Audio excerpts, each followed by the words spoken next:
I asked them to be prepared to answer 4 different questions. You think, wow, only 4, this is an hour and a half. Well, with the 4 of them answering 4 questions, my guess is, and then the questions you guys might have, is going to take all that time. Now, here's the little, the good thing. So today I'm just moderating, by the way, Kristan Cole, and I'll have them introduce themselves also. But for whichever one of you ask them the best question today, who gets to judge the best question? Me, because I'm giving away the present. So whoever asks the best question today is going to get a signed copy of John Maxwell's book, Good Leaders Ask Great Questions. Okay? Like it. Yeah. So whoever asks the best question. Woo! And the runner-up prizes are these wonderful brownies that you guys can just come and have because I can't eat them because they have gluten in them. So if you would like one of these gourmet brownies that some lovely person sent me, feel free to come up here and get one before you leave. Okay, so again, all 4 of these guys are in, they don't call it the top 100 anymore, they call it Gary's group. But if I call it Gary's group, you would know what I meant. If I say the top 100, you know, right? Right. Okay. So all 4 of them were at a day and a half. So the first day were some presentations that were streamed live. The second day, it was all mastermind questions, very, very interactive. And so I'm always curious what other people's takeaways are. So first of all, would each of you introduce yourselves? I know that not everyone here might not know all of you. And I know that some of you are new to the company. So if you guys would just tell us a little bit about who you are and just some information about you that you would want us to know. Okay, I'm Andrew Bloom, and I'm new bold. to Keller Williams. I am bold. I'm a loving husband. I'm a great dad. I'm a successful real estate professional. Yes. And I spent most of my career at RE/MAX, and getting over to Keller Williams and having an opportunity to be thrusted right into great leadership. Coaching is exciting, and it's exactly what I sort of positioned myself for throughout my career. So it's just kind of a real dream come true to be in this world with you guys. All right, I'm Kelly Cook, and Big Red. oh, yeah, there we go there. He's getting fired in here, that's all I'm saying. That's for sure. Yeah, so go Big Red, and Nebraska, Omaha, and been in real estate now 12 years, and run a team for 7 years, and have 3 kids. I'm recovering. No, 3 kids at 6 now, 6, 4, and 3. Keep us really busy, and just love the game of real estate. Rich Parker from Boston, and been in real estate since March of 2010, and had a team since I've pretty much been in real estate. I'm just happy to share some of my knowledge that I've learned from other people. He has twin daughters and Twin a wife. daughters. He lives in Fountain Hills. Live in Fountain Hills, Scorpio sign, birthday was last week. Thank you. Happy birthday, everybody. That's it. That's great. My name is Andrew Monaghan. I run a team with my wife on the west side. We just opened our first expansion. I've been in real estate since 2001. Ran a team when I finally came to KW since 2005. And you were also the king of the repo world back in the day, right? So you've done everything. The listing appointment was you're still here? Yeah, unfortunately. Yeah, those. Yeah, Yeah. exactly. Awesome. So the first question I have for you guys is, the people here listening, there may be some people in the audience that have never sold more than 24 houses in 1 year. So what did you hear Gary say last week that will apply to them if they want to go to 36 or 48? What's the one thing you would tell them about what you heard Gary say to make that happen? So one of the things is find out what you really like to do. And what that one thing is, whatever it is, open houses, for me it was open houses. And nail it. I mean, go deep into that, build that system out, not just putting a few signs out. Really going deep, doing research, door knock, circle prospect around that, get to know the neighbors, provide value to those people that you're gonna be meeting on the phone in person at the open house and during the door knock, and just put everything into it, build a playbook around it. As you grow in your business, you never know when you might want to start a team, and when you can have some of these playbooks ready for you at that time, you don't have to go back and duplicate it, because you've been building it over the course of the year, 2 years that it's taken you to master that. Once you master that, then go master something else. But don't do anything else different. Don't do anything other than that one thing that you really like. Why try to do 3, 4, 5 things that you really don't like and you're not good at it? Master that one thing, go get it, and implement every strategy around that one thing that you're good at. So I hear him saying a couple of things. This morning, my husband said, "Why would you go back for seconds if you still have stuff on your plate?" And so Gary talked about this concept over and over 2 weeks ago, and it was around this idea that, I mean, obviously he wrote a book about the one thing, but what he says is all of us try to go down way too many lanes of lead generation at the same time, and we don't do any of them well. And I give the example, and all these examples come from somewhere, most of them that, like, I've lived. And you know when you're the realtor that on Sunday morning looks up and goes, "Oh, I'm gonna have an open house," right? And then you go put out the signs and you sit there and you wonder why no one comes. And so when he says playbook, what Gary said over and over is, almost pretend like you're writing an operations manual for that one thing. And until you can execute it at a high level consistently and have the results that you want, why would you go on to number 2? So what I hear you saying is the playbook. It's huge, yeah. And if you didn't know how to do an open house at a high level and you didn't have a playbook, where would you go get one? I would go with my leadership in the office. I would go do research to see who's doing it at a very high level, so you can go shadow that person, as well as studying it online on KW. That has everything that you want to learn about real estate in there. Then you have the opportunity to find out who's doing that at a high level in your area, not even at a market center. It could be someone from a different market center. With KW, we share, shadow that person, take notes, do everything possible to learn everything that there is about doing an open house at a high level, and go execute that. And don't move off that until you execute it at a very high level. And also, just remember this. Gary not only interviews the people that do it at a high level in our company, he interviews people outside of our company. So when you go to KW Connect and you want to look, under open houses, and there's some names that are going to come up, like Lori Reeder and Chris Suarez. I mean, people who went from one side of the country, like Chris did, from New York to Portland, and in 1 year did $20 million in sales doing open houses. So that's what, when we say a 7th level open house, that's what we're talking about, is doing it. Start small and just do it and do it and do it until you're really good at it. The 10,000 hour, only very purposefully. So what else would you guys suggest?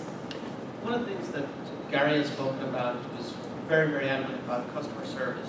Know who your customer is, know who your client is. Find a way to utilize the playbooks, like Rich has said, to provide a very, very high level of service. Get your reviews online, find out what your customer wants, and give it to them. Now, he had a whole panel on that, and what he shared was so many different ways of what that looks like. How do you provide that level of customer service? And some of them, it was through having events. Like the one guy, I think she had 15 events in 1 year. I mean, so her one thing is events. And so do you think, if you just decided to have an event, there's having an event and then there's having an event. For instance, let's say it was Pi Day. So, are you sending the emails out? Are you calling? Are you getting them to commit to coming there? And once they do you have a sheet for them to sign up to make sure that you get all their new contact information? Are you then having a conversation with them beyond just giving them a pie? Are you taking their picture, putting it on Facebook? There is a plan around having events. There's a playbook around it. So maybe that's what you're good at. Maybe you want to be someone that creates their database and their business by doing a playbook around events. So again, I'm sure that in fact I know they videotaped every single one of the presentations. And guess what? Those will be on KW Connect for you to download. So let's say you wanted to do events. Just go watch that one panel. on how they did them and did them really well.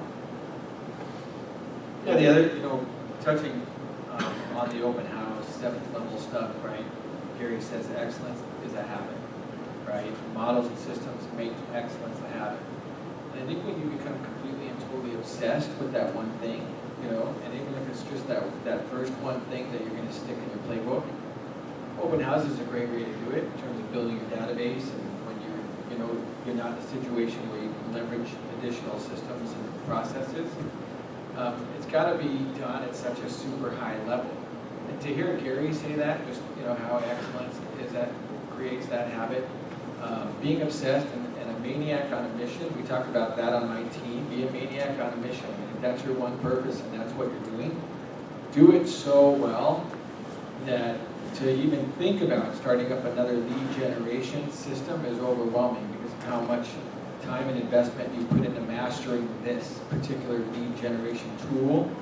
And one of the things that I would recommend, I think it's a great thing to do, is to go out and preview other open houses. I mean, it's really important to go live into your community and see what other people are doing. It helps you along the way when you're doing those perfect open houses. I mean, our team, we're really focused on doing perfect open houses. We fall short sometimes, but most of the time we don't. That's Monday mornings, we know, right? We know, I've had a few of you guys doing open houses for us. We know Monday morning where we're going to be the following Friday, Saturday, and Sunday. I was really fortunate about 18, 19 years ago when I took the front page of the Arizona Republic. We had an ad deadline Tuesday at noon. And it's just forced that habit, and then it creates excellency because the habit is built and it forces it into it. And if you can structure your time the same way and your week the same way, where by Monday morning at noon, because the ad deadline is Tuesday at noon, right? So by Monday morning exactly where you're going to be Friday, Saturday, and Sunday. It sets up your entire week.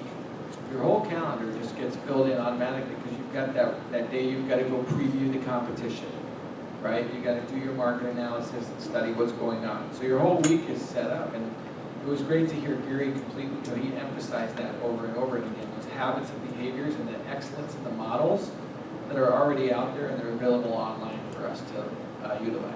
So I've been up to Andrew's office, and when Jim and Rich and I were up there, we went around this corner and he had this whole thing all full of stuff, and I'm like, what's this? It looked like, bins of storage, right? No, those are his open house kits. And so that's what I mean by doing it at the 7th level. Everything that they need to do in open house is in this bin, right? So you pick up your bin and you're ready to go. That's being purposeful, having that system and that model. Also, what I heard Gary say was, are you all in? John Maxwell last week said, did you leave it on the field?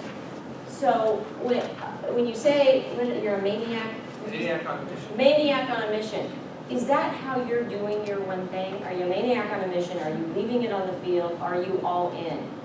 If you're not waking up with a little bit of panic, with a little bit of an anvil on your chest, I don't know how all in or how much you're leaving it on the field. Like you should think that you're weird and crazy. Yeah. You're completely obsessed with what you're doing. They should look at you like, wow, that's disruptive. You're so obsessed with doing it right that it disrupts other people. Right. Absolutely does. It does, yes. Kelly? So what's the only thing you own that's sellable as a real estate agent? Your services. Database. And so he started the meeting actually by, I think the first thing he said, he walked in the room, put his stuff down, he goes, what are your ahas, right? So people look around like, he goes, I'll tell you mine. Can I show you mine? Yeah. He goes, that your database is your business, that's it. And if you don't get that, then I don't know why you're in this room, because you're stupid. That's what he said, right? And he's right. So we forget that. I mean, now database obviously is a longer play, right? It's not now business, it's a longer play, but that's your one thing that we're really focused on and our agents are focused on. Because that is what the people think of real estate, guys, is you have the ability to work your tails off right now for some point in the future where you don't have to work as hard and still be paid a lot more than what you're making right now. You know, in corporate America, most people don't have that opportunity. So the database is huge. And you also said one thing, you said, you're the only one in your way. Get out of your own way, right? So anyway, database is huge. And more of us are in our way more than we realize, because it's a blind spot. Why is it a blind spot? Well, if it wasn't a blind spot, we would know it and see it. But, so the other thing was, how many people are you, so if there are things out there that might be blind spots, do you have other thinkers that are speaking into your business? So think about that. I mean, most of the time, you know, we're the smartest person in the room. That's a dangerous place to be, because you need other thinkers that are thinking about things that is a blind spot to you, that can speak into you so that they don't become blind spots anymore. So, database, it is your business and your business is your database. So what was, now that may have been, you know, the one thing that you think all of them should hear to go from 24 to 36 or 36 to 48 or whatever it might be. But what was your aha that you took away that you went, man, either A, I've heard that before, but I heard it differently today, or I've never heard that before. What did Gary just say? Back up, I need to write that down. Go first. Go ahead. Go Go ahead. I mean, it's kind of one, it's actually two things, but it's one thing. He said he never worked harder ever in his life. He says he's never working harder than he is today. Than he is in ever. And we are a technology company, and when he was talking about this one potential partner, he will bring the house down in order, if they do any, I don't know what the word you use, but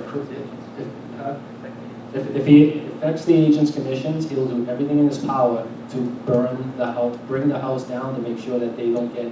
No, you're right, he said burn the house down. He said burn the house I will down. burn it I down will before I burn it let down before I let them take them my agent's agent commission. So that's pretty, and I made a comment to everybody around here. When he talks like that, his demeanor changes, his whole temperament changes. There's no hesitation. He already has everything planned out of what's going to happen, and he's going to stop at nothing to make sure that we're protected. Us as agents, and that's who he tells us all the time. He's an agent at heart. He's doing everything possible to make us successful, bring us opportunity, protect us in every way possible. If anyone comes in between that, he will burn the house down before anything happens to us. And we're a technology company. To make that play, to make that statement, it's not like, you know, a couple $100 million. You're talking like $1 billion worth of technology that has to be implemented. The money has to be strategically placed to get us to be a technology company. So if you think Gary needs it for the money, or he's doing this for himself, I mean, he doesn't need the money. He can just retire and everyone sets the next 10 generations. I mean, he's doing it for us to give us an opportunity to leave a legacy for ourselves and for our families. So that was pretty powerful of how he just mentally, you could just see it. It's a maniac agent, whatever that is. Yeah. He turned psycho, and you can see it in his demeanor. It's incredible. Yeah, he was dead serious. Yeah, he's non-stop. And it took him, what, 25, 30 years to build up where we are now with nothing? Now he has some power behind him. Imagine how quickly, like he said, it's not going to be like a year or two. We're talking like months before things start getting implemented. With all his knowledge and the people around him and the financing to implement these strategies, it's not going to take a couple of years to get to where he wants to be. We took the largest real estate company in the world after 20-something years with no money at the beginning. Imagine what he's going to do now. So that's pretty powerful to be part of that community. That he's going to take us along with the ride. What did that do for you in terms of the confidence that it gave you in the company? Well, I mean, in our group, you know, we always talk, and we have like groups that we talk to, and a lot of people out there that I was talking to was like, you know, we're behind in technology, and it's going to take a lot to get us to be the number one the technology company in the world. And after that meeting, I was already on board, because I just listened to my leaders, and he did this in such a short period of time with Keller Williams. I was already a believer behind him, yet the other people that were kind of on the fence of we were going to be able to make a play in technology. After that, they're like, there's no doubt that we're going to be number one in technology, not just in that industry, for like in any industry. So That's that's the most powerful. powerful. That is powerful. What else? Well, On the database, right, he says referrals are a reflection of the quality of your service. And that was huge for me. I look at it and I think, you know, we try to get, you know, reviews. We try to get, you know, our clients to fill out surveys. But at the end of the day, like for me, I look at where my business comes from. There's a large portion of my business that comes from past clients and referrals. You know, overall, a lot of my business is from people I don't know, which is by design for a big reason. There's a lot more people I don't know than we do know, right? We hear that a lot anyway.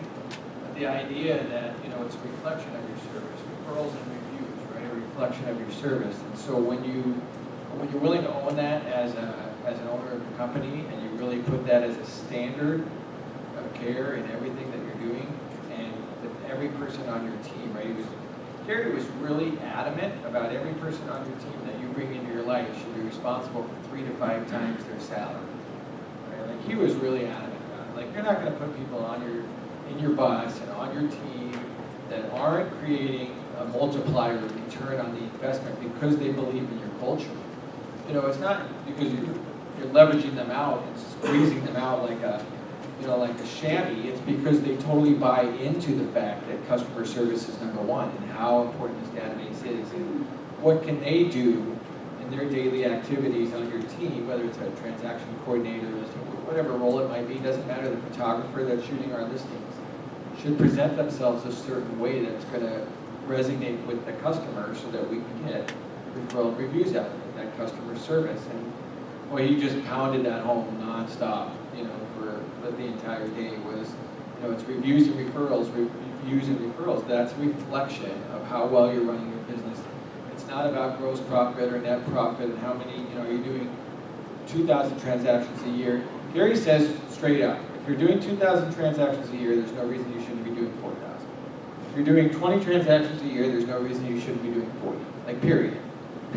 And so if you're not, are you in 100%, and are you treating every one of those opportunities like, you know, they're the only thing that matters? He's a really passionate guy when he speaks, and, you know, I think when he speaks, we better listen and take good notes. And just to accent what he just said, when Gary said if you're doing 1,000, you should be able to do 2 or whatever. And if you're doing 20, you should be able to do 40. Because his reason was, if you're providing that level of service with them repeating, that those will be additional adds to your business the next year that will just happen because of the service that you gave before. They'll refer you, and those things will happen. So that was his point. It wasn't like he was saying willy-nilly, oh, we're doing 20, you should be able to do 40. No, he meant that when you're doing this well, it automatically turns into 40. Yeah, it's a great point. I mean, I can speak for myself in my own business. Like, the truth of the matter is, I do like 125 deals a year. That's all I do is 125 deals a year. And if the truth is, if I was really taking care of those people, it would be exponential growth, right? Like for all of us.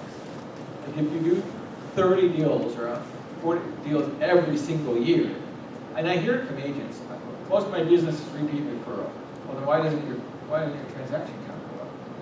Like if those people are all referring you business, you did 31 here, and then all those 30 people should probably refer you another deal or 2.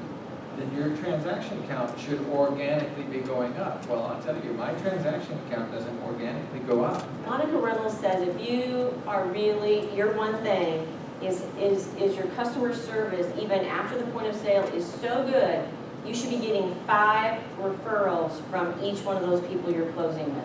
So that's the exponential growth. Well, that's why he looked at us like, listen, I mean, if you're doing that, you should be doing this. And it's not because your lead generation systems are good. Because you are taking care of your database and you're leading by referrals and testimonials. Customer service. So, Kelly, Yes. what did you hear that was the biggest aha to you? I'm not sure if this is the biggest one, but to bring it down to a basic level, because we all need to be at a basic level, is, okay, another question. So how many people here know what their top 3 lead generation levers are for the closings? Okay, that's a start. I mean, you got to know that, right? To start. And so, if you don't know, that's the first thing I would challenge you to start looking at today when you do the room, is be clear on what you're converting the most of, because there's a reason. There's probably a reason as to why, right? And then you know where to allocate money to continue to do that, and so on and so forth. But again, the playbook thing, not to beat that to the horse, but that was huge for me because, yeah, it's like, okay, if you buy it leads from a certain source, then, yeah, you got to use your scripts, know how to convert them as best as you can. But do you have a playbook for it? Like down to like super small steps of how you take care of that lead source? In any retrospects, we don't. You know, we just have general playbook. So that was big for me. What you Andrew? Just be simple. We have a tendency, or you talked about, we make a lot of excuses to get so busy, we get an excuse to miss our goals. Figure out what your goal is and absolutely focus on that. Rich used to think, burn the house down to get there. But until your one thing and your first thing is done, avoid all the other distractions that's coming with it. So number one thing is lead generation. And get your lead generation in line, and nothing happens until your lead generation is done. And yeah, I mean, he said that lots of different ways, but keeping it simple. He said that one thing many different ways, but it really boiled down to we're just doing way too much, and all of that is really a distraction unless you have written a playbook and have gotten so consistent with that one thing that now you're ready for another. We just have never. I've never thought of it that way. So I thought that was a really good point. Like, why are we trying to do 15 things instead of one and get really good at it? Because if you look at anyone that gets good at anything, they do it by doing that one thing over and over and over and get really good at it. So I think that was awesome. Well, I mean, to go along with that, he hates technology, right? I mean, he's pretty clear about that. That's not what he likes to do. Yet, he has to do everything possible to make sure he knows everything about technology, how to advance Keller Williams for us, not for him, for us. Yet, he hasn't come out with the new MREA2 book because he is nonstop engulfed in technology, and they can't get him in the writing room. And that's his passion. He wants to write, he wants to teach, he wants to create education and schooling and all this stuff that he is passionate about. Yet he knows his one thing right now is technology. Whether he likes it or doesn't like it, it's irrelevant. He has to do it. There's no other thing in his mind other than, they say it takes 30 meetings a week for technology, 30 hours a week just on technology alone. And that's not his one thing. Yet it has to be at this point in his career for the best for Keller Williams. Technology has to be his one thing in the books, and everything else doesn't matter. The guy, he's a madman, okay? And I think that's fair to say about those of us sitting up here too. I mean, when you look at how obsessed we are and the things that we do to be successful. Gary was, I don't want to say pissed off, but I'll tell you that there's nothing wrong with being so passionate about your business and the results and the success that you want to have that you're angry. I mean, there's a little, you should be, I do, I know Kelly and Rich and Andrew do, I know that all 5 of us do. I mean, we're really driven, to get the results that we work hard to get. And you can see that with Gary. I mean, that passion, that maniac, like, oh my gosh, somebody get out of this person's way because they're gonna get to where they want to go. And if I'm in their way, they're gonna just run right over me. And if that's an important place to be when you're running your business, and especially in this business where people trample over you, where there's distractions and squirrels and shiny objects. Being focused on that one thing is about starving your distractions and feeding your focus. And you can see that when when it starts with Gary, that this guy is obsessed.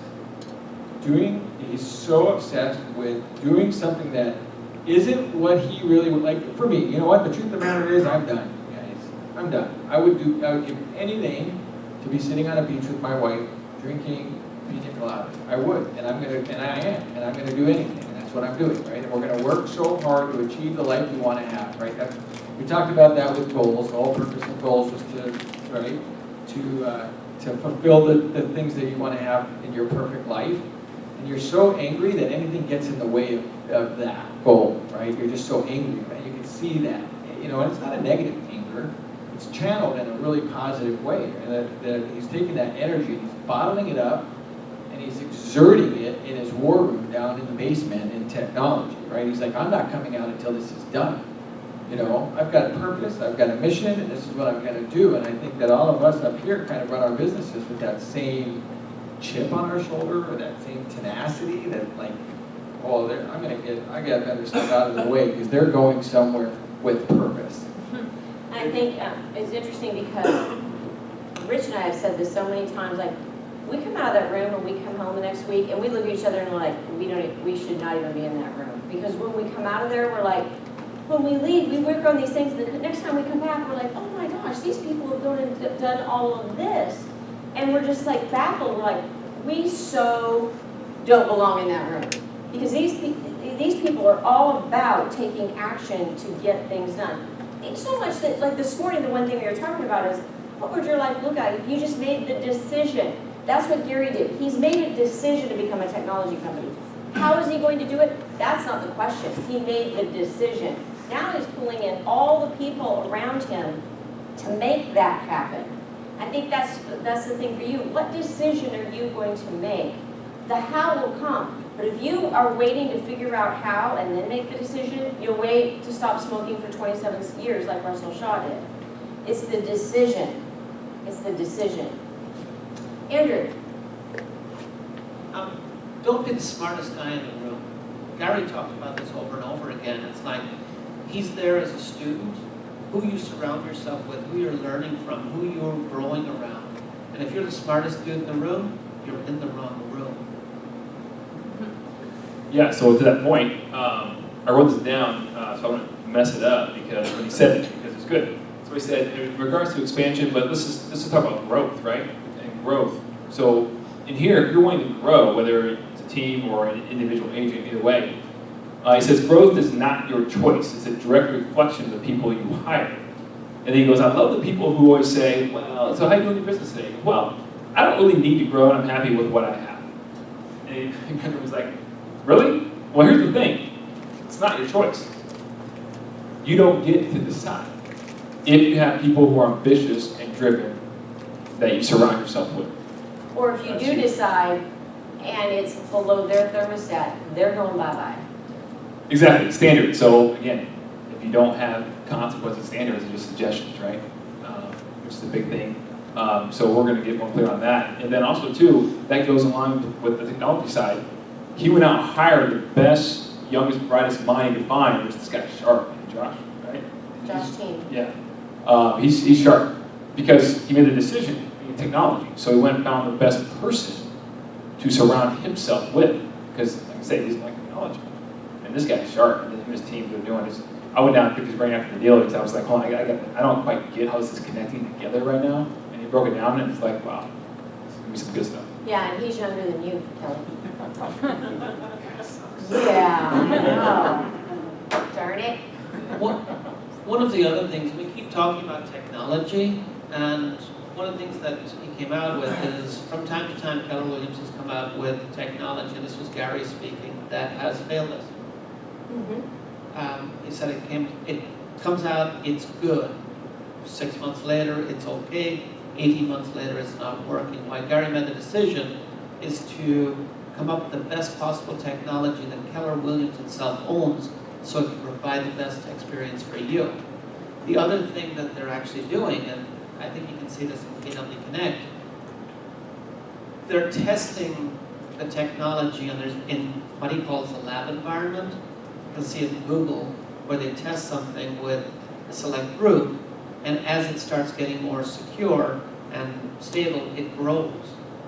So instead of coming out and saying, woohoo, it's family reunion, we're going to have this suite of stuff, it's already there, and they're just making it better, and the purpose of it all is to make it better for you guys, not for money or whatever. It's how you can best look after the agent, and everything they're doing is testing it, growing it to make it better for you. So Gary went on to say that what he really means by that is instead of going out and partnering with someone else, another technology company to build what we need and then they own it and we don't, he's not doing that anymore. Because at the end of the day, then it isn't up to date anymore, they hold us hostage, lots of different things. So instead, we're building it, and instead of rolling something out and saying, thus saith, it's as good as it's ever going to get, it will constantly be evolving in a lab. So if any of you want to be in some of the labs, are there 12 or 15 labs going on right now? 16, some in social net, so some are on the Facebook, like how do you do really great Facebook ads that actually get your audience to interact with you. There's lots of them. Go to KW Connect and go under technology and look up labs, LABS, and there'll be a list of them, and you can sign up to become part of that lab, where you're actually using the technology and providing feedback to Josh on his team how it could be better. And so it will never be done. It will always be in the lab getting better. And to go along with that, it's not a bunch of these high-minded technology people that are building what they want, what they think we should be doing. The labs are there for the technology team to see what we want and to develop and build the way we want it. And he said right in front of Josh, he goes, if Josh builds anything that him and his team wants, he's fired on the spot. This is going to be built around what you guys are looking for, tested in labs and rolled out in labs. That will keep evolving. So it's going to be developed for us, not what these technology people want us to use, not be just pushed into something that we don't really know how to use that. And Keller Williams is going to own it, so at the end of the day, those other people aren't holding us hostage. Usually to our own leads, that then they're selling back to us. Crazy. Yeah.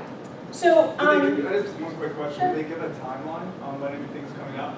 Because like for teams, my question is they always are getting pitched by Bomb or some CRM system, and I haven't said yes to them because I keep hearing stuff's coming down the line. So do they give us any tip on that? It's constantly going to be, there's no like launch date. Okay. so they do, so I would Go to the lab. go to the lab and be part of the lab, because then you can use the software or what they're building, right? So what's the one thing that you heard Gary say that you've never heard him say before? Never ever heard him say it, and you're like, wow, interesting. About how highly he's working today. He's never said that. I mean, Yeah, usually he says, you guys think I'm working so hard, you don't connect with me, or you don't email me because you think I'm so busy. He goes, I'm not busy. Boy, he did not say that this time. He says, I've never worked harder in my life than I'm working right now. Okay, so he said, which I thought was intriguing, so we're talking about technology and how technology is disrupting the industry, right? A lot of stuff. He said the realtor position, he goes, as of right now, is secure for at least your lifetime. Your lifetime. Everyone in this room. He goes, however, you may be, making less commission, maybe in half than what you're making right now in the next 10 years from now, potentially. He goes, so what's going to come down? And the only reason that would happen is because of technology, basically the efficiencies of technology that brings it about. So he said the person or whatever with the biggest army will win, and that's plural armies, right? And so that's why he thinks the evolution, I think, of teams is going to be stronger, because of that. Because technology is going to disrupt the market to some degree. To what extent is yet to be seen. But he goes, the position of realtor, the industry, is secure for at least your lifetime, in his opinion. Right, and he also said this, so make sure you're hearing this, while your commission may be different, it's because not only, it's because of technology, but what technology is doing for you that you don't have to pay for anymore. So your net, Hannah, may be higher. Does that make sense? So don't think it's going to be like, well, commission or technology is taking over your job. That's not what he's saying. He's saying it's going to be doing things for you at such an efficient level that actually with less commission you'll make more money. And you won't have to, and that will be automated. And he didn't say this, but my assumption is that there probably at some point in the future will be less realtors too, because there's not as much well hunting, right? And all these hobbyists and part-timers, potentially, because of that. So how many of you are following Bitcoin and, okay, so do any of you know what I'm talking about? Okay, good. So here's the thing. There's wet and dry, right? So the dry is the technology that can be put on this platform and saved on nodes. I don't even know what I'm talking about, but kind of. And then there's the wet technology, and here's his point. So to bring it into that language, we're the wet technology that they can't get rid of. The dry is going to bring very efficient, but us, the piece that we require, they call it wet, meaning you need a human being. So that's a good point. Well, one more thing too is also too, the more agents, the bigger Keller Williams gets, the bigger seat Keller Williams has at the table. When all this discussion about these venture capital companies and technology companies are coming down the pipe, we have a bigger say in how that information is distributed and so on and so forth. I mean, think about it, guys. If Keller Williams as a company decides not to share the information that we provide for free to Zillow, and we equate to 20% of the market share, right? Now you start planting a seed of doubt in consumers' minds that if I go on Zillow, that's not everything, right? And so the skill that Keller Williams can get to, I think, is awesome that it's getting as big as it is, and hopefully it'll continue to get bigger because of things like that. We'll have a bigger say in things. So tell them who, just in the past month, who flew to Keller Williams to meet with Gary. Meaning Gary didn't fly to them. A couple small companies, Zillow, Google, Open Door, Facebook was in there. One of our competitors wanted to license our technology. Did you hear that? One of our competitors wanted to license our technology. To which Gary said, no. It's a little more colorful than that, but you get it. Yeah, yeah.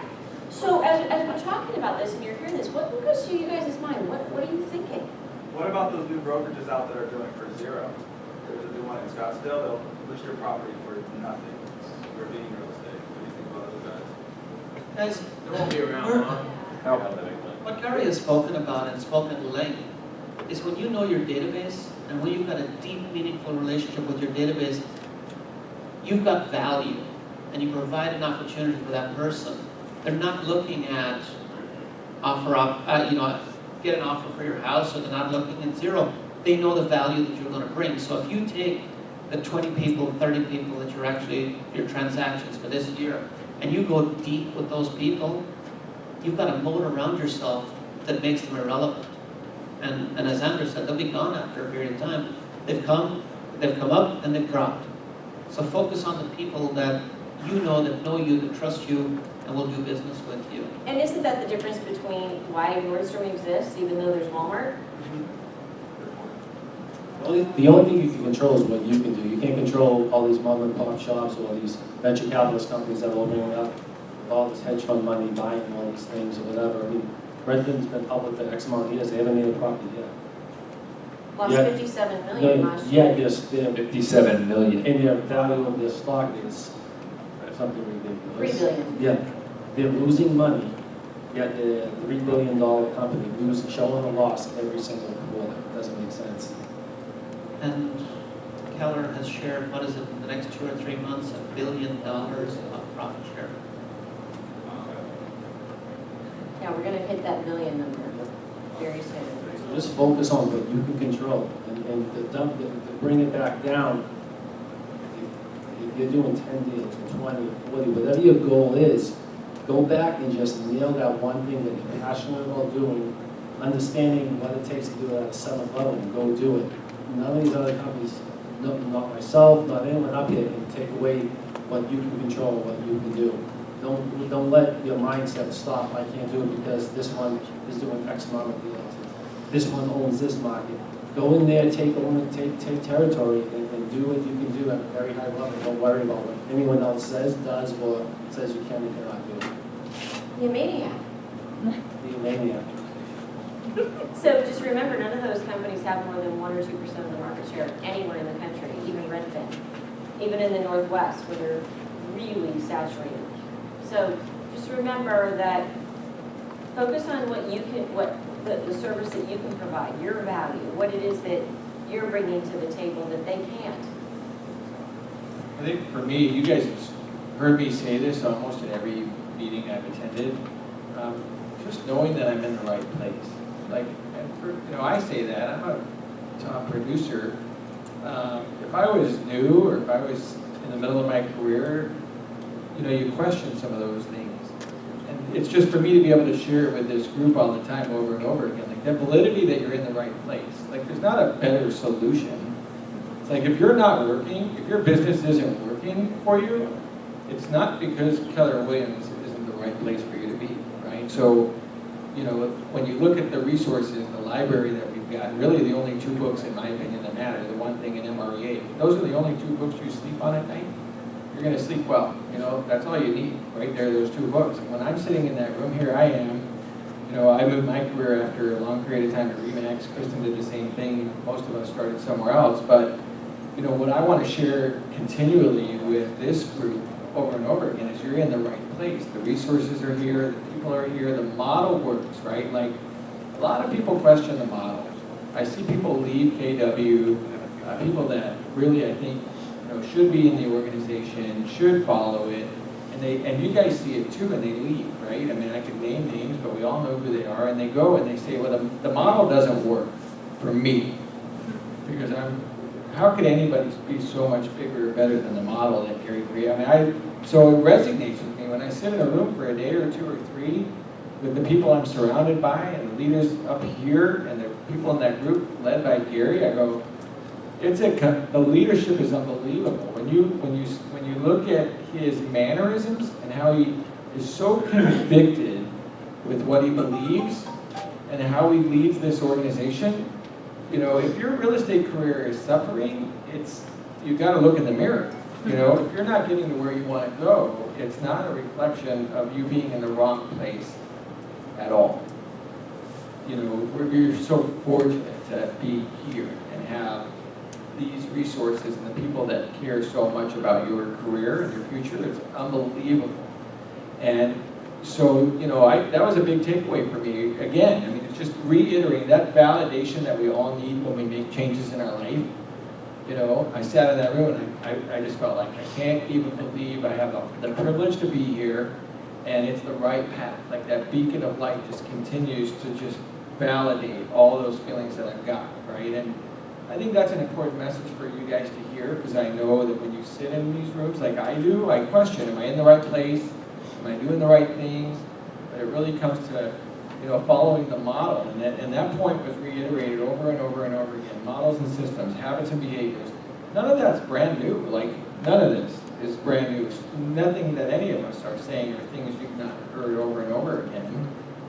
So you got to stop questioning the information and look at the source, looking within yourself and go, am I completely obsessed with this mission? And if I'm not, do I have clarity on what that mission is? Like, do I have clarity on what my one thing is? Where do I best fit in the organization? Like, where do I best fit as a realtor on the bus? Because there's a lot of different ways that we run our businesses. Not all of us want to do open houses 3 or 4 or 5, 6. If you're great at open houses and you're building your database and you love it and you do it well, then do it 5, 6 times a week. No big deal. But if you're not going to find success doing something you don't like. And there's enough ways of generating business in this business to focus on what you do like and what resonates with you, whatever it might be. If it's volunteering at a church and that's what you love, as long as if you're wearing your name tag and you're obsessed with making your 20 contacts a day, you go volunteer wherever you want and be obsessed with it, but be purposeful in what you're doing. Walk away from that experience on a daily basis with contacts that you can add to your database. So you have to have a purpose. If you just walk around in a daze and confused and you just hope the business just, comes from, sources that you didn't put any intention or effort into, well, that's a long walk. It's a long walk, But if you manifest these thoughts out into the universe and you're actually intentional about your daily habits and behavior, you're going to be, you can't help but to be successful if you follow those models and systems. And Gary reiterated that over and over and over again. And I'm grateful for it.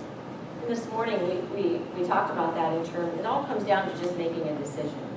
It really does, because if you make a decision right now, I'm not going to leave the office tomorrow until I get an appointment.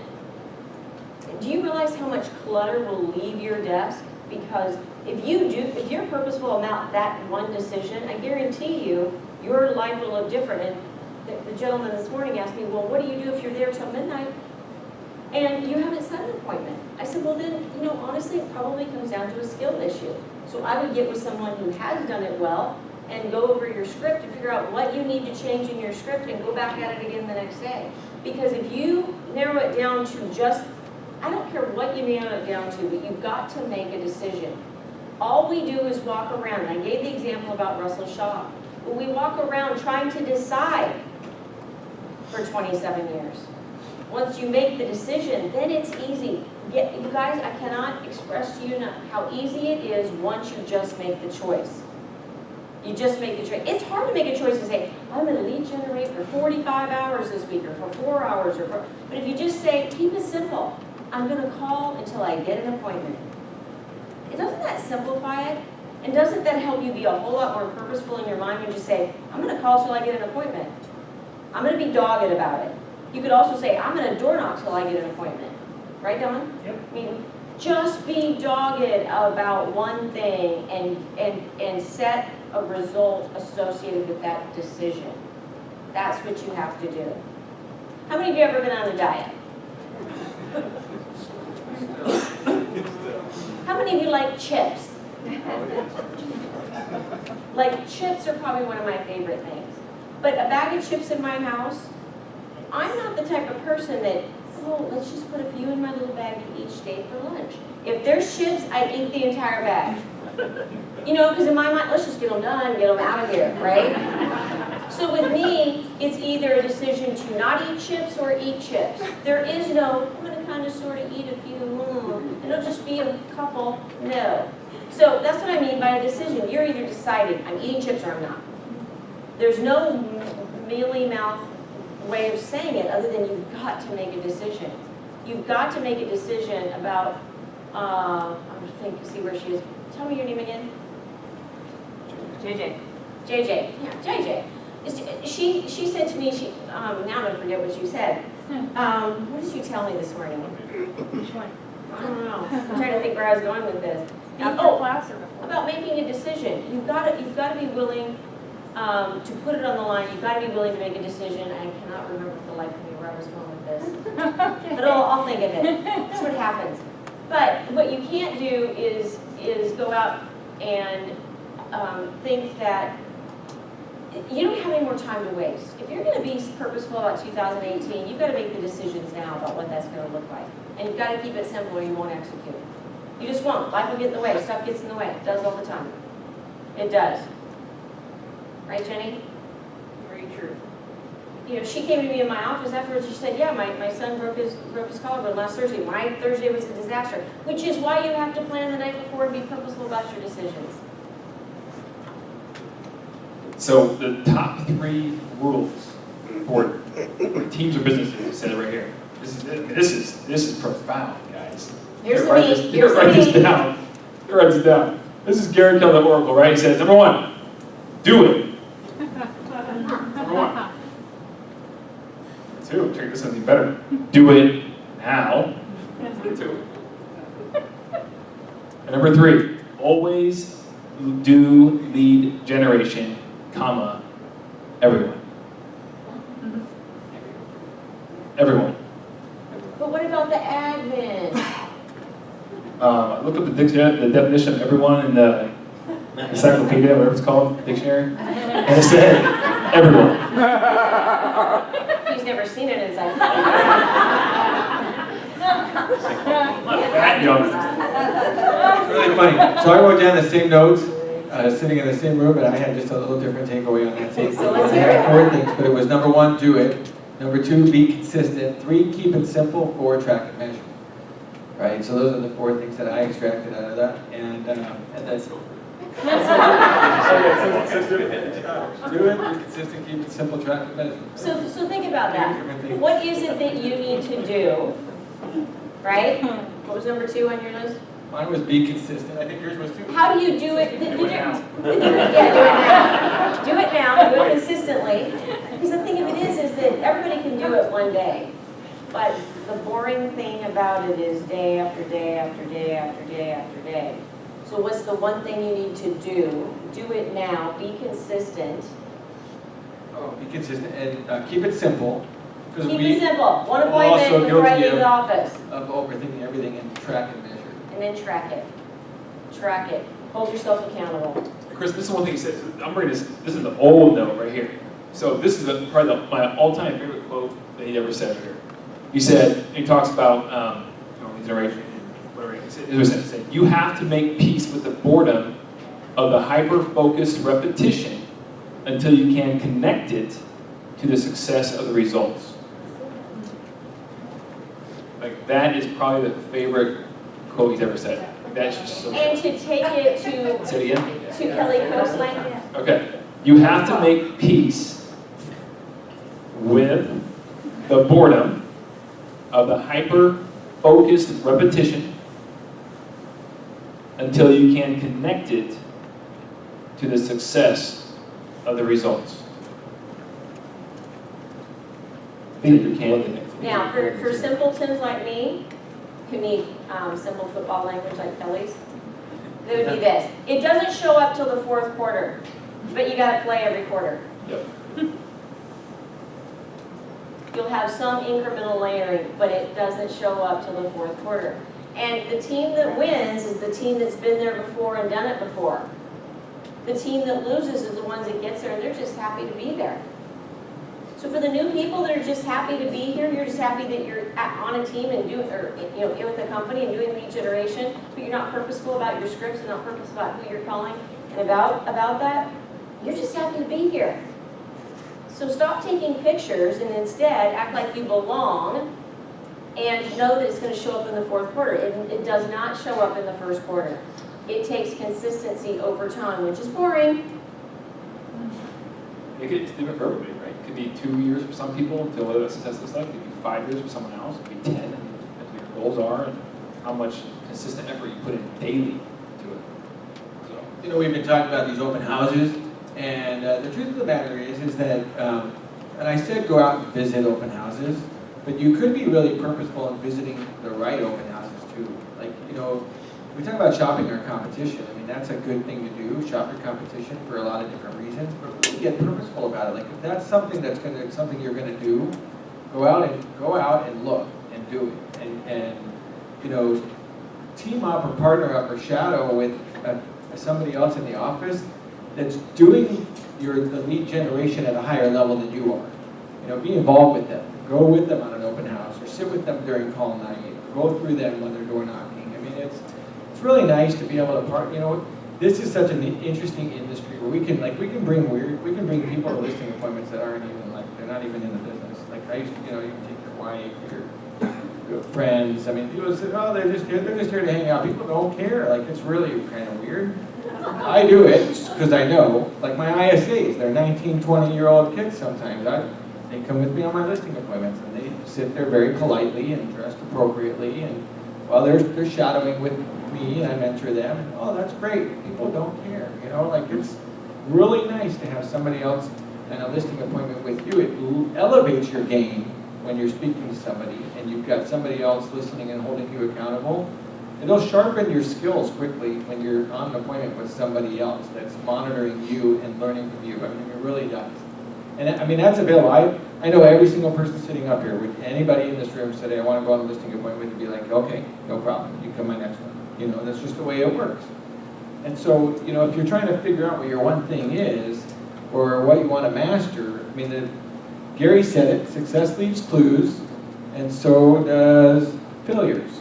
He said that part, right? Failures leaves clues, success leaves clues. So our job is to go out and find those clues and put them together, and how do they work for who we are and what we're all about. Yeah. I have a quick question, two points. First of all, you guys are all here with super successful businesses. So what's the value proposition for you giving back? And second is, of all the things you've learned from Gary, what's going to enable you guys to take your business to the next level? What's going to put you over the 100 million mark, or you a $500 million mark, whatever the case may be, for those of us little ladies that are trying to get to the 20 million mark? It's sequential, not simultaneous.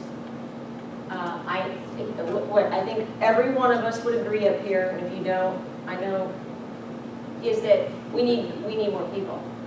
We need more talented people.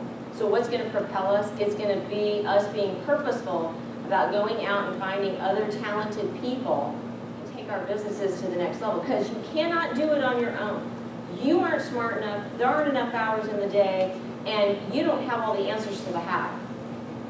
However, the bigger your business gets, you can all of a sudden attract talent from other big companies. And it is sequential, and it is top grading. And that doesn't mean you leave people behind, but Gary says you put your pressure on the least performing person.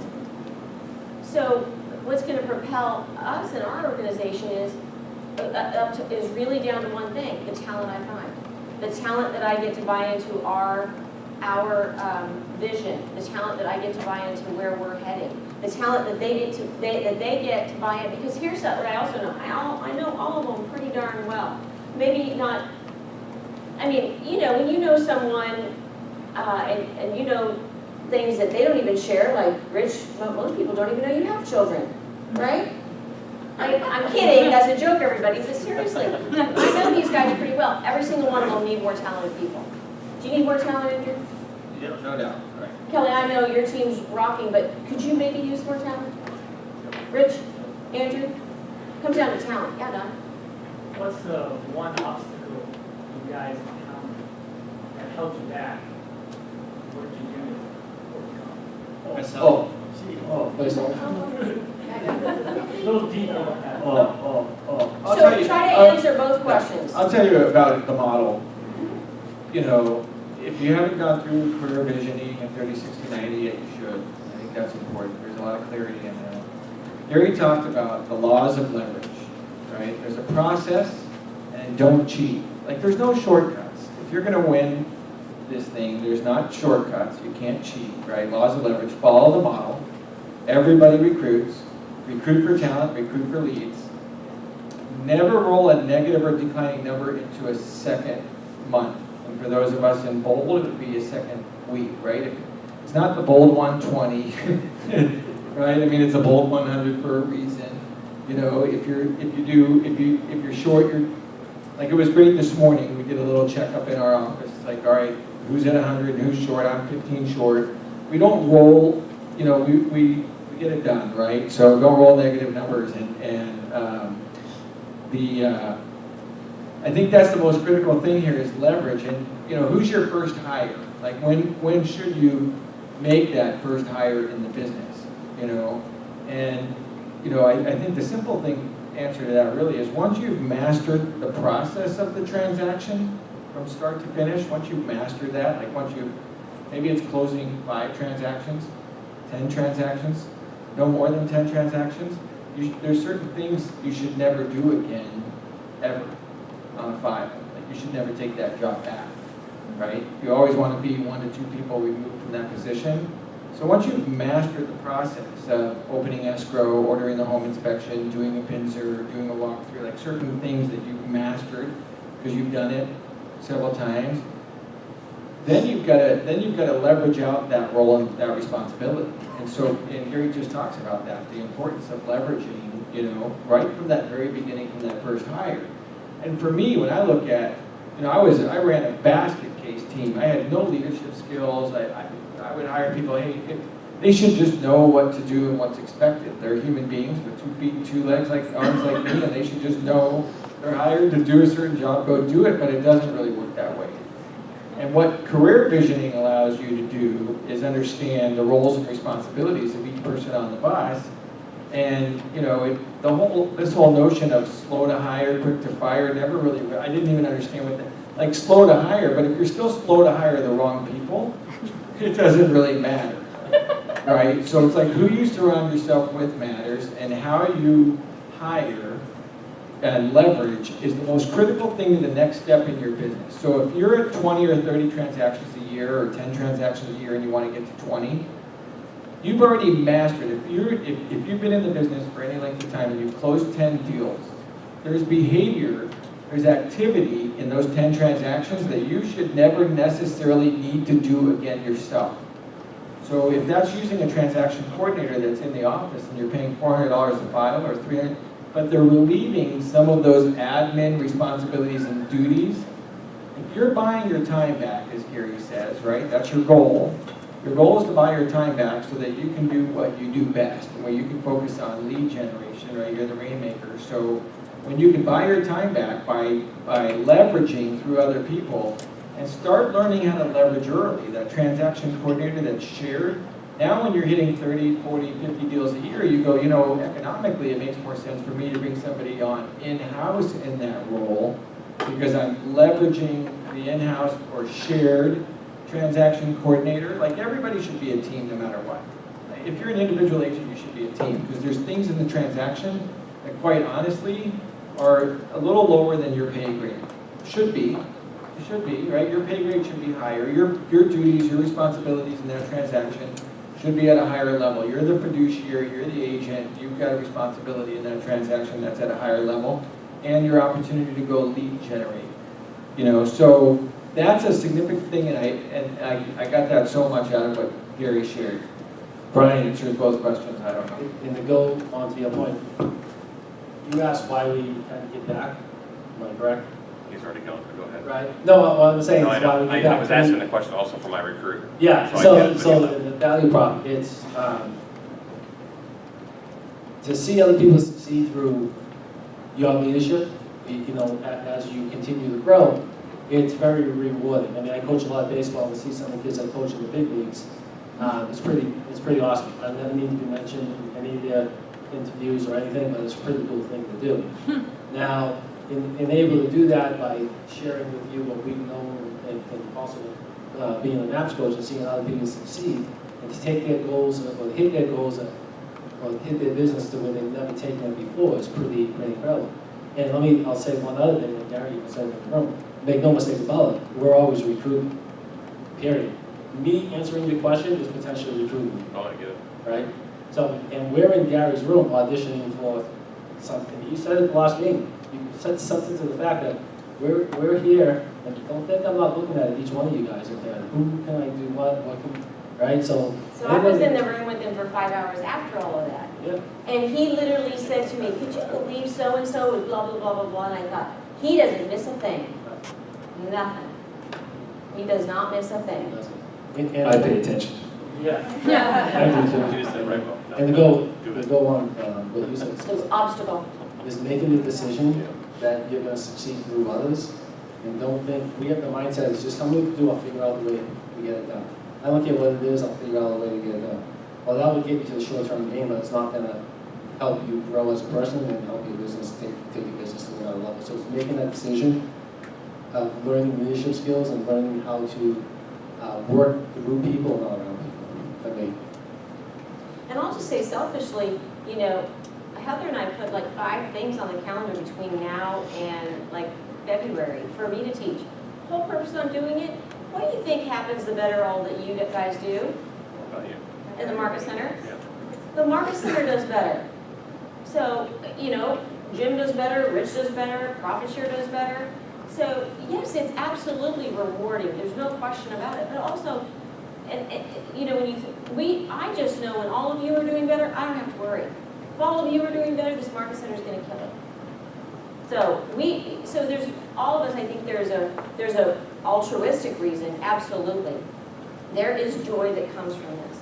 Then there's also the natural law that says you pour into someone else, and it will be returned to you double full.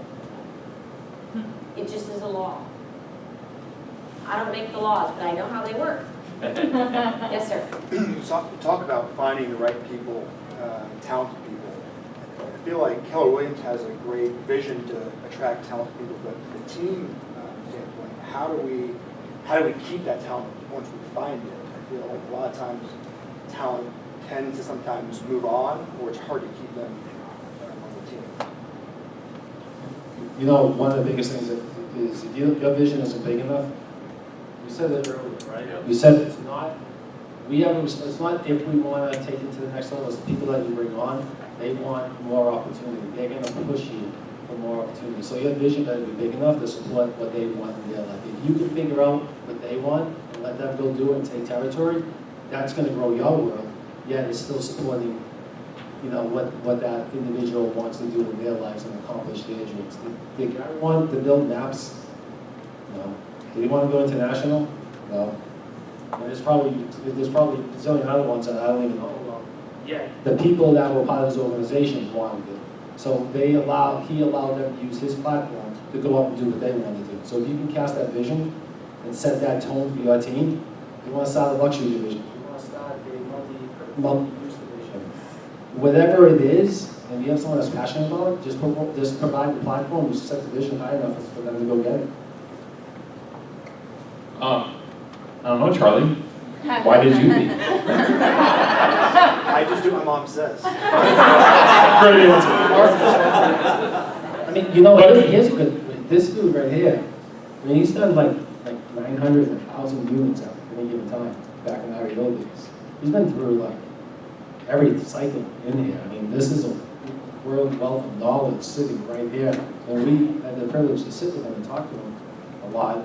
As much as he says he learns from me, I'm learning a lot from him. I mean, all these guys up here, yeah, this one that's been doing, like, when I talk about It takes a machine. a machine that systems of process, together whether it's REO or not, that's a system of process that has to go out there and leave it on the line. Having 300,000-400,000 in receivables out there every single month, that's leaving on for a $3,000 commission check. But you have 100 of them closing, that's, but that's leaving it on the line, taking a risk and playing the win, not playing the field. Thank you. But one of the things that brings to mind is always be planning for the next cycle. Regardless of how good it is, it's going to turn down. Regardless of how bad it is, it's going to turn up. Gary's spoken about it and touched on it, I think this time, but has gone onto it in depth before. When we're pretty well at the top of the market. It's going up right now. Somewhere in the next 6 months, year, whatever, it's going to turn down. And be ready for it, but be planning today for what's coming. So that when the market shifts and all of a sudden, we've got these short sales again. I thought we were done with short sales. The bank's got some logic behind them. No, be ready for something. But be in the position, regardless of whether you do 10 transactions, 100 transactions, whatever number you're actually doing, know your clients well enough that you can provide a service to your client. So you know the ins and outs of the client and your database is strong enough to weather anything. I had an example of a client that, by knowing the database, he bought a bunch of houses as an investor. He was divesting of everything and getting out. The last house, we actually asked the question, is there any 1031 money left in that house? It's a $160,000 house down parts of town you guys are not going to go to. But by the end of the transaction, there was an $80,000 tax liability in there. I wish I knew all my clients as well as I know Randy. But by being able to provide a service to Randy, we took that money with 1031 into another investment property that happens to be the house his wife loves. He's going to rent it for a couple of years and move into it, and it's going to wipe out the taxes. But know your client, regardless of what level you're on your client, know them. Okay, so to answer, I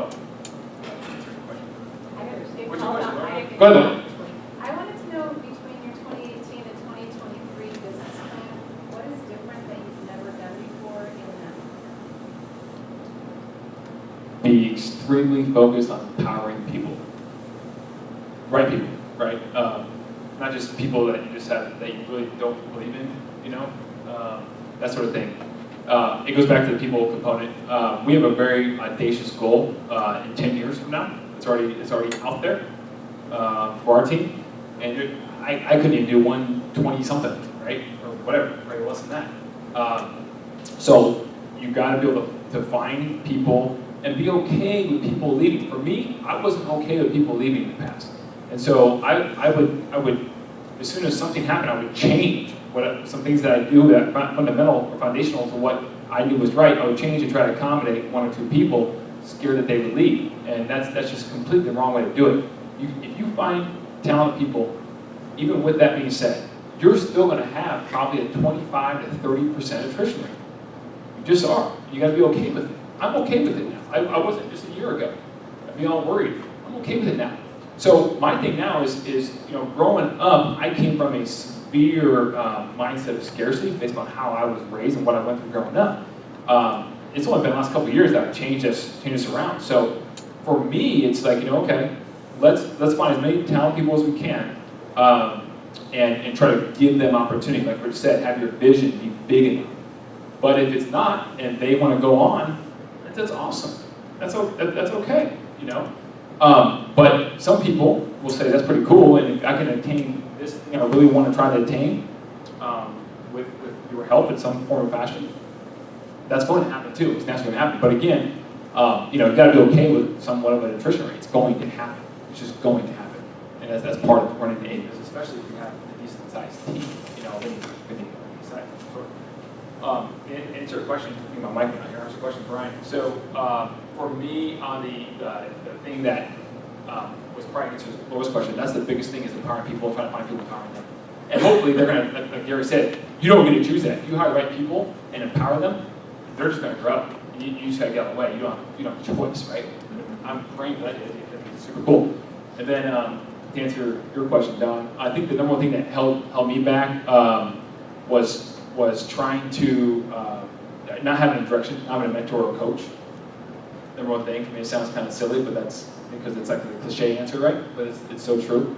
I thought just I'll work hard, and I did, but that only gets you so far. Doesn't matter, I heard this quote a long time ago. Doesn't matter how fast, running. I think it's east will never see the sunset, right? No matter how hard you work, right?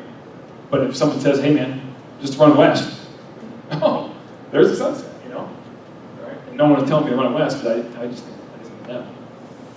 What's your Charlie, a couple things on that. Brian, you want to? I want to know what your BHAG is. The BHAG, 10 years? Yeah. To close 7,600 units in year 10. Mine is 50 How'd you come up with that 50 number? locations, 8 expansion, original. As your team, as a group, how'd you come up with that number? That's an odd number. It came through going through I don't know if you guys read the book Traction. You read the book? So up the EOS system, and with exponential growth based on adding a certain number of people and levels throughout. Like any theory. Okay. Just kind of systematically, sequentially. Cool. You'll get that. So the two things, Charlie, for me on that, attrition rate, or how do you get people to not leave, or, number one is you have to know where you're going to attract people that want to go with you. Otherwise, you're going to attract people that also don't know where they're going, and they may not care where they're going. So, when you know where you're going, you can attract people that want to go where you want to go. So that's number one, clarity is power. Right? We just hear these bold laws over and over and over again for a reason. So knowing where you want to go is going to allow you then to attract people. Talent, Gary said it, right? Talent's not going where talent isn't, right? Like, you can't attract talent when you're non-talent, right? And it doesn't mean that you're not a good person, or you don't have a good model, or you're not doing good things. But if you want to, I heard this, and I don't know that I heard it from Gary. Oh, I heard it on, I actually heard Steve DeLaviaga was talking to Daniel Beer at an event. He was talking about your child dating, and you say, well, I could look at, I've got 4 children, I could look at them and go, are you going to attract anything better than a 7? And you walk out of the house looking like that? You know what I mean? Like, look at yourself, and if you're walking out of here as a 5 at best, and she's an 8, that date's not going to last very long, right? Right. So, that's a big thing, is like, if I was running my business as a 5, and I want to go find 8s or 7s, like, there's no way 7s and 8s are going to want to hang out with a 5. Not for very long. Maybe for a drink or two, or whatever, but not for long. So having clarity on who you are and what your value proposition is and where you're going is number one. You can't even begin the hiring practice until you know who you are and where you're going and what your vision is. That's number one. Because if they don't want to be there and they've seen the vision, then they should just keep moving on. But if the vision's too ambiguous for them, because it's ambiguous for you, then it's going to be short-lived. And then second is the career visioning in 30, 60, 90. Like, the truth of the matter, you're going to have attrition. I took CV and 30, 60, 90 from Seth Campbell in Baltimore. And we said, even if you do everything right, like Kelly just said, you're still gonna have that 25 to 30% attrition potentially, right? So don't take shortcuts. I think every one of us can look at every relationship we've ever had or every decision we've ever made, and if it didn't come out right, if it went bad, we can probably trace it back to some shortcut that we made in the process of that decision. Wherever the decision was, whatever it was, whether it's got hiring that person or a career move or a car purchase or buying a certain mascara, it doesn't matter. But if something's important enough to research and learn about, right, then you can feel really confident in your decision. But when you take shortcuts in anything that you do, and so when you look at the most important thing that we've got is our businesses, our careers outside of our family, right, and our spiritual relationships. So, when you look at it and go, that, especially on your key hires, right, those top 5, whether you're empire builders, and those kinds of things are really critical and really important, but surrounding yourself with people who connect with your vision, because you connected with your vision, you've got clarity and purpose, and they see that, and they identify with it, and you go through the career visioning process, you'll find out if you're bringing somebody on, are you a stepping stone for their career? Now, that's okay for most of us up here. We want to watch people grow and get to the next level in their life, right, in all things possible. We don't necessarily want it to be at our expense, right, but you want that to happen. So career visioning, truthfully, it's a really difficult, painful, like when you're hiring a key person in your organization, to properly go through career visioning with that person is a massive investment of their time and yours. It's a big, should you career vision your transaction coordinator? Well, okay, probably not to the same extent. Probably not to the same extent that you would your CEO or some other higher level position. But it's a process. And I heard that, I was so frustrated for so long about hiring and blah, blah, blah. And everybody would say, hire slow. But it's no different. I said it earlier. I mean, if you do it poorly, what's the difference if you do it slow or poorly fast? I mean, like, if you don't know what to ask and you don't have the tools and the resources, the best thing that you can do for somebody is take them through a career visioning. At the end of that process, they may find, and you may find it's not a good fit. And they may have another purpose or direction in their life. But if you shortcut that, you shortchange it, I've just seen it where it doesn't really work out the way that it should. And we cheat the model. Like we go, I mean, and this is off, but like we're all guilty of knowing what the model is. We know where the books are found. Like we all do. Hopefully we've all read MREA or the one thing, right? Like we know what it is. It's preached on, there's no shortcuts in it. But yet we're willing to take shortcuts. You know what I mean? Like we're willing to take shortcuts. And you have to be willing to say no way more often than you say yes in life. Learning how to say no is a really powerful thing to do. And it's empowering for the people that you're saying no to. So here's the challenge for each of you sitting here. If you're not getting to where you want to go, you might ask yourself, who are the 5 people you're surrounding yourself with most often? And as John Maxwell would say, you might need to get new friends. That doesn't mean you give up the old friends that you have or you never spend time with them. But honestly, the people that got you where you are may not be the people that you need to take you where you need to go. So you have to ask yourself, are you surrounding yourself often enough with people who think differently than you do? Yes? I have a quick question. I've seen a theme here, everybody here about database. I really like what you said, Kelly, about what we have to offer. I have an exit plan of 8 years, and I'm curious, what is the number and/or benchmark I need to be at with my database to have a 7-level business in which that I can sell? Or, sell with my 10-year period, where residuals come in. Yeah, so you don't need a 7-level business to sell, first of all, right? Okay, but the formulas are in the MRA book. So I think it's 19 and 20, if I'm not mistaken. Net. Met, to net a million is 960, Met, 960. If you have, it's 1,800 haven't Mets, I think it is? No, 18,000 haven't Mets. It's a lot. Yeah, it's a lot. Haven't Mets, right? But it's like a farm area, right, or something, right? You haven't met them.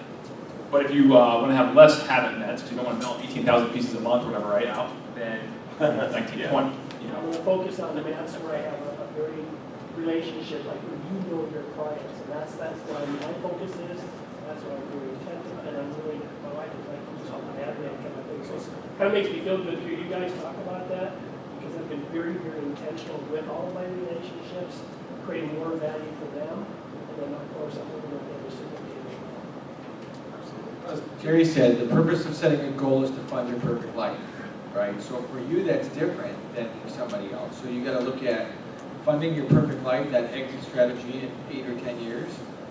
You know, what are the financial necessities? What do you need? And then extrapolate it and work it backwards, because it's different for every single person. Right, and do you sell it completely on a multiple? Do you find a partner? You do an equity share to it? Man, what does that look like? You got different urban. And that could change over the years, but my focus is to ultimately sell it, and or keep it and just leave it. Yeah. So we all know what to do if you've been in this company, right? We know what to do. The question is, what becomes our obstacle? So I'm going to give Don the book for asking the question about obstacles. Thank you. And the question for all you guys, and that is a great book. That book changed my thinking, because what I realized is that I didn't ask enough questions. So I came up with a list of, well, actually I got a list of 7 questions that John Maxwell asks everyone when he meets them. Doesn't matter if it's breakfast, lunch, or dinner. And then added a few more, and I have them on my phone so that I always have them. And what John Maxwell taught me that I needed to learn was to talk less and ask more questions. And that changed everything for me. So, Kristan, what's the best question you could possibly ask? You have one? Yeah. So, go ahead, Rich. Tell them. What is the greatest lesson you have learned? What is the greatest lesson that you have learned? That tells you their wisdom That's level. wisdom level, yep. Wait, can Rich, you know something everybody? Yeah, I know, right? I tell him from her, because Gary asked me that question one time, and I didn't know what to ask Tell them him. that story. That's a great So story. Gary interviewed me about 4 or 5 years ago when I got into his group after like 2 years of being in the industry. And he asked me a question, what's the one question at the end? What do you want to ask me? I'm like, how much do we get for that? So I asked him some question, I don't even remember, it was stupid. So Rich told me I that's said that, and so she gave me these questions. so that's never going to happen to me again. Never, and I have them right here. What are you learning now comes from their passion, right? When they tell you what they're learning now, that tells you what they're passionate They're about. passionate about. How has failure shaped your life? How did you turn it around? What did you learn? Number 3, who do you know that I should know? That's my great favorite question. That's a great question. Number 4, what have you read that I should be reading? Why did you like it? Number 5, let me get real quick on that question. Just because I say there's a book you should read, this came up the last topic, and I'm a firm believer of it even before that. It may not be the book for you right now. So don't run out there and go buy the book if it doesn't make any sense to you. It's not relevant to your business right now. What have you done that I should do that comes with your experience, right?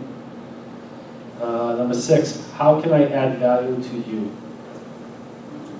Coming from contribution. Your strengths and strategy gives me leverage and potential. Take no days off completely on your day off.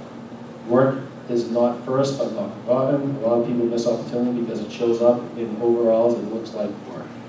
I don't know where that came from, but that. Well, because I had it at the bottom, so Okay. like, people want success, but they don't want to work. So the only way, success shows up like overalls and looks a whole lot like work. So what are you willing to do? Some of these questions come up in career vision. Like they sounded so familiar right out of the book almost, and I think that's part of the process of going through career visioning is, you've got it in front of you, the questions to ask, and you're extracting, the things that you want to extract that identify where their knowledge and passion and all those things So, So if you want the list of those questions, just email Heather, we'll get them to Heather, she can get them out to all of you guys. Yes, Lori? I hear a lot about career visioning, but I really don't know about it. I don't know, I know it's some type of. It is the process by which you take a candidate through, like we had the recruit select before. So instead of just going out and hiring and you've got their resume and you ask them a few questions and gosh, they seem like nice people, this takes you through a process where you're asking them questions. You are looking at their life story, you're seeing their track record, lots of pieces to it so that it's not a 100% guarantee, but it sets you up to have a lot higher success rate with a hire than if you don't take them through it. well, I also think you can take yourself through career visioning, right? Like, I think you could take the material, take the content, and bring yourself through it.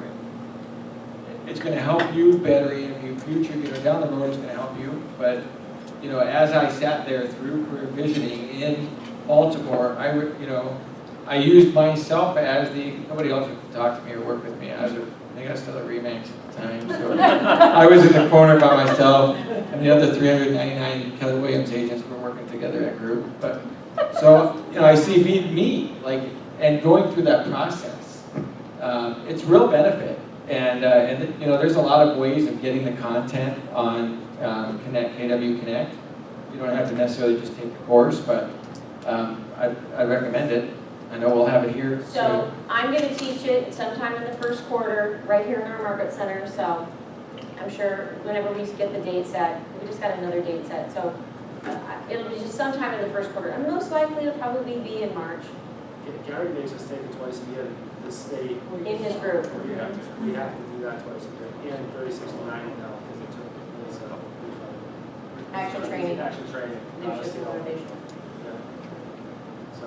So if any of you want to go through it, just let Heather know so that when we have the date sets, she can let you guys know.